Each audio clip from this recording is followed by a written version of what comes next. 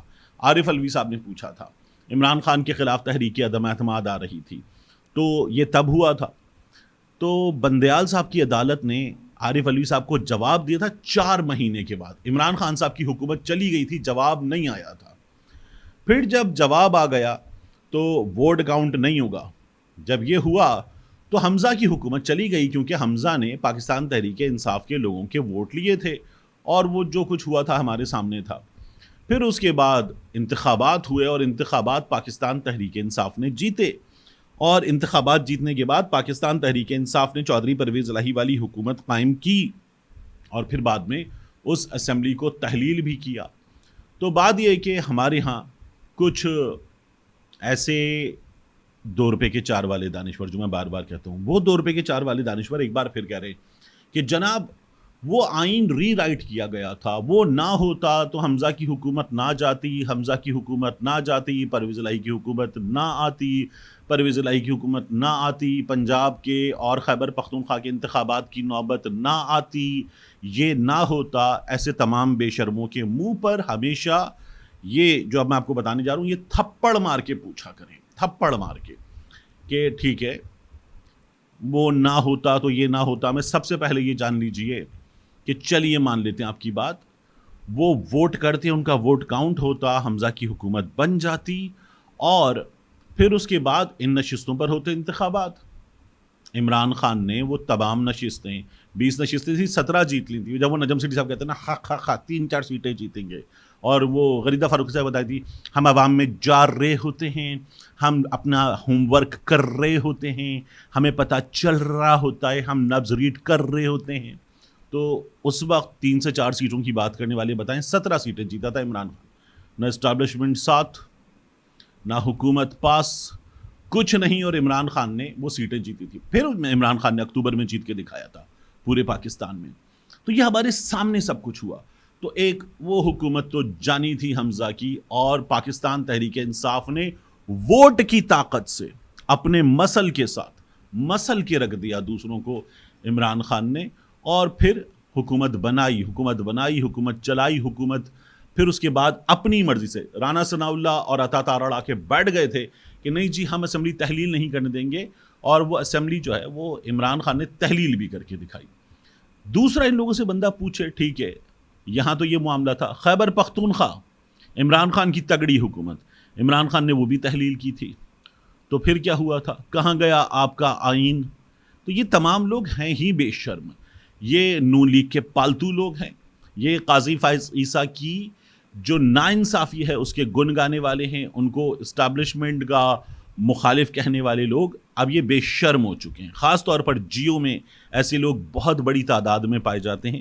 تو اب میں آپ کو یہ بھی بتا دوں کہ قاضی فائز عیسیٰ صاحب نے یہ جو بنا دیا ہے نیا بینچ, منیب فاروق صاحب کے منیب اختر صاحب, منیب فاروق نہیں, منیب تو فارغ ہے, منیب اختر صاحب جو ہیں ان کے نہ نکلنے کی وجہ سے یہ بینچ بنایا گیا. یہ بینچ ہے غیر قانونی, یہ ماہرین قانون بتا رہے ہیں. قاضی صاحب نے پھر بھی یہ بینچ بنا دیا, زبردستی کرتی ہے, عدالت میں ڈکٹیٹرشپ چل رہی ہے. چلیے یہ بینچ فیصلہ دے گا جی 63 کا.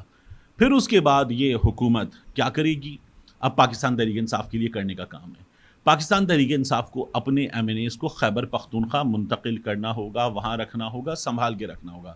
ابھی پنڈی کے احتجاج کے موقع پر بھی کہا گیا نا کہ ایم این ایز نہیں آئیں گے, تو ایم این ایز کو آپ کو بچانا ہوگا, ورنہ ایم این ایز اٹھائے جائیں گے یا نوٹوں کے تھیلے دکھائے جائیں گے اور لوگ خریدے جائیں گے. یہ ابھی ہوا ہے ہمارے سامنے, چودھری عثمان والا, NA 142 بہاولپور والا.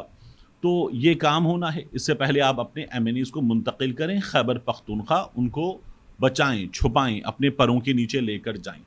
ظاہر ہے سب کو لے جانے کی ضرورت نہیں ہے, یعنی شیخ وقاص اکرم کو لے جانے کی ضرورت نہیں ہے, بیرسٹر گوہر کو لے جانے کی ضرورت نہیں ہے, آپ کو شیر افضل مروت کو لے جانے کی ضرورت نہیں ہے. ولنریبل لوگ آپ کو شاید اپنے باقی ایم این ایز کو جہاں جہاں ولنریبل ایم این ایز ہیں ان کو لے جانے کی ضرورت ہے، ان کو لے کر جائیں خیبر پختونخوا، وہاں پر رکھیں اور وہاں رکھ کے یہ جو وقت ہے یہ گزاریں. یہ آپ کو 25 کے بعد تک یہ وقت گزارنا ہے. تو آئینی ترمیم کے لیے حکومت کو اب بھی غالباً قومی اسمبلی میں کوئی 11 کے قریب ووٹ چاہیے، سینٹ میں کوئی 7-8 ووٹ چاہیے. یہ نمبر میں نے ریڈ کیا ہوتا ہے، اس وقت مجھے یاد نہیں ہے، تو میں آپ کو اس فلو میں ایسے ہی بتا رہا ہوں. تو یہ نمبر جو ہے پاکستان تحریک انصاف کو محفوظ کرنا ہے، ورنہ کیا ہوگا، سعد اللہ بلوچ ہوگا، وہ آپ کے سامنے بریگیڈیئر صاحب والا کیس تھا وہ ہوگا، آپ کے سامنے وہ جو اٹھائے گئے ایم این اے پھر ان کے بیٹے کی چیخیں فون پر ماں کو سنوائی گئیں وہ والا کیس ہوگا، لوگ خریدے جائیں گے، یہ ہوگا. اور یہ باہر آ کر آج میں نہیں کہہ رہا، یہ سپریم کورٹ سے باہر آ کر آج لطیف کھوسہ صاحب نے بتایا. تو پاکستان تحریک انصاف کو ایک تو اپنے لوگ چھپانے ہوں گے، دوسرا میں آپ سے ایک اور عرض کروں کہ سپریم کورٹ کے باقی ججز اب کیا کرنے والے ہیں، یہ سوال اٹھ رہا ہے.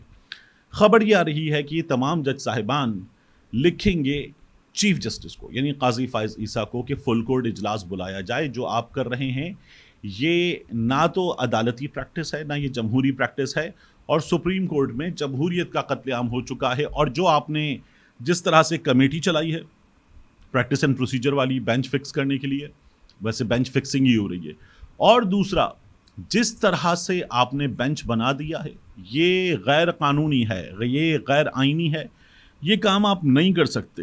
تو یہ کام آپ مت کیجئے اور فل کورٹ اجلاس بلائیے. یہ تمام جج صاحبان لکھنے والے ہیں. اس کے نتیجے میں کیا ہوگا؟ دیکھیے کہ اس کے نتیجے میں قاضی فائز عیسیٰ مانتے نہیں مانتے یہ والی بات ہو رہی ہے، کیونکہ سپریم کورٹ میں اکثریت کھو چکے ہیں. قاضی فائز عیسیٰ مزید بے نقاب ہوں گے. ایک رائے اور آ رہی ہے کہ جسٹس منصور علی شاہ صاحب فل کورٹ اجلاس بلائیں اور وہ فل کورٹ اجلاس اپنے فیصلے دے. ظاہر ہے کہ جس طرح اس وقت قاضی فائز عیسیٰ کے بارے میں یہ لوگ یہ کہہ رہے ہیں کہ ان کے کیے گئے فیصلوں کی کوئی حیثیت نہیں ہے، اسی طرح ان فیصلوں کی حیثیت پر سوال اٹھے گا.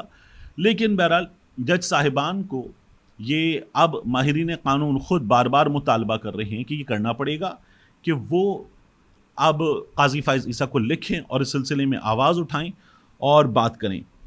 بلاول بھٹو زرداری ایک بات بار بار کہہ رہے ہیں، بلاول بھٹو زرداری کہہ رہے ہیں کہ میثاق جمہوریت میں میری شہید ماں کا وعدہ تھا کہ ہم آئینی عدالت بنائیں گے، تو آئینی عدالت تو بنے گی. بلاول بھٹو زرداری سے بندہ پوچھے کہ آپ کی شہید ماں کے وعدے کو، ان کی شہادت کے فوری بعد بننے والی پاکستان پیپلز پارٹی کی حکومت تھی، 5 سال پورے کیے تھے، بھلے وزیر اعظم بیچ میں ایک فارغ ہوا تھا لیکن 5 سال پورے کیے تھے. آپ نے پورا کیوں نہیں کیا؟ کیوں نہیں یاد آیا آپ کو؟ کیونکہ مسئلہ نہیں تھا، اس لیے آپ نے اپنی شہید ماں کا وعدہ اس وقت پورا نہیں کیا. پھر اس کے بعد میثاق جمہوریت میں دوسری جماعت پاکستان مسلم لیگ نون، اس کی حکومت آ گئی، وہاں پر بھی ایک وزیر اعظم فارغ کیا گیا، لیکن 5 سال اس حکومت نے بھی پورے کیے، اس اسمبلی نے بھی پورے کیے. آپ نے کیوں نہیں اپنی ماں کا وعدہ پورا کیا؟ کیوں نہیں کیا؟ اس لیے کہ تب بھی آپ کو سوٹ نہیں کرتا تھا یا آپ مجبور نہیں ہوئے تھے. پھر اس کے بعد عمران خان کی حکومت گرا کر آپ سب لوگ حکومت میں آ گئے، آپ خود بلاول بھٹو زرداری وزیر خارجہ بن گئے. اپنی ماں کا وعدہ آپ نے اس وقت کیوں نہیں پورا کیا؟ اس وقت بندیال صاحب چیف جسٹس تھے، آپ اپنی والدہ کا وعدہ پورا کرتے اور آئینی عدالت بناتے، سینئر موسٹ جج کو آئینی عدالت کا سربراہ بناتے. آپ نے کیوں نہیں کیا؟ کیونکہ آپ کو سوٹ نہیں کرتا تھا. اب آپ کر رہے ہیں کیونکہ عمران خان کو ٹھکانے لگانے کی جو کوششیں آپ لوگوں نے کی ہیں وہ کوششیں تمام کی تمام آپ کی ناکام ہوئی ہیں. اور اب سپریم کورٹ آف پاکستان میں ناکامی ہو تو اس سے آگے کہاں جائیں گے؟ اس لیے آپ آئینی عدالت کی طرف جا رہے ہیں. اس آئینی عدالت کو آپ لا کر بٹھائیں گے سپریم کورٹ کے بھی اوپر. تو عمران خان اور پاکستان تحریک انصاف کو ٹھکانے لگانے کا کام آپ لوگوں کو کرنا ہے. مزید توسیع در توسیع دینے کا کام آپ لوگوں کو کرنا ہے. تو یہ کام آپ کو کرنا ہے، اس لیے آپ یہ تمام باتیں کر رہے ہیں، وگرنہ کوئی بنیادی جمہوری روح اس مقصد کے پیچھے نہیں ہے. صاف بات ہے، یہ آپ اس لیے کر رہے ہیں. پھر ایک اور بات ہوتی ہے، کیسز کا برڈن ہے، سپریم کورٹ میں کیسز کا برڈن ہے، ہم چاہتے ہیں ہماری سپریم کورٹ کام کرے. بھائی صاحب، جو کیسز کا برڈن ہے اس کے بارے میں سپریم کورٹ کے جج صاحبان خود بتا رہے ہیں کہ یہ کیسز کا برڈن ہے ماتحت عدلیہ پہ تقریباً 85-86%، باقی بچ گیا 14-15%. تو یہ ہائی کورٹس پر ہے.